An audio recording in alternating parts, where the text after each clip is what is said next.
Nicolas Sarkozy est actuellement en garde à vue, selon des informations du journal Le Monde. L'ancien président français est entendu pour la première fois dans le cadre de l'enquête sur les possibles financements libyens de sa campagne. C'était pour les présidentielles en 2007.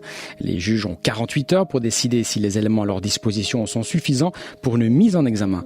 Ariane Asler, on vous retrouve à Paris. Rappelez-nous, en quoi consiste cette affaire ?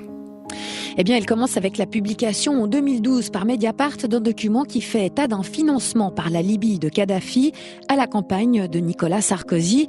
Une instruction est ouverte en 2013. 3 ans plus tard, en pleine primaire des Républicains, un témoignage clé relance le dossier, celui d'un homme d'affaires sulfureux qui affirme avoir transporté une valise contenant 5 millions d'euros entre Tripoli et Paris en 2007. Une valise remise à Claude Guéant, alors directeur de la campagne de Nicolas Sarkozy.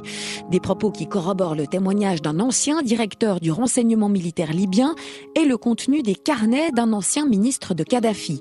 Depuis, selon Le Monde, plusieurs anciens dignitaires libyens auraient également livré de nouveaux éléments dans ce dossier. Alors certains protagonistes de cette affaire ont déjà été mis en examen, c'est le cas par exemple de Claude Guéant, mais jusqu'ici Nicolas Sarkozy n'avait pas été directement mis en cause. Il a toujours rejeté les accusations de financement illégal de sa campagne. Marianne, ce n'est pas la première fois que l'ancien président est mis en cause dans ces affaires judiciaires. Non, alors c'est le moins qu'on puisse dire. Il y a d'abord l'affaire Big Malion, ce vaste système mis en place pour masquer les dépassements des comptes de campagne de 2012. Cette fois, un dépassement de plus de 20 millions d'euros. Dans ce dossier, le juge a demandé le renvoi de l'ancien président devant une cour correctionnelle. Nicolas Sarkozy a fait recours. Par ailleurs, il est mis en examen pour corruption active.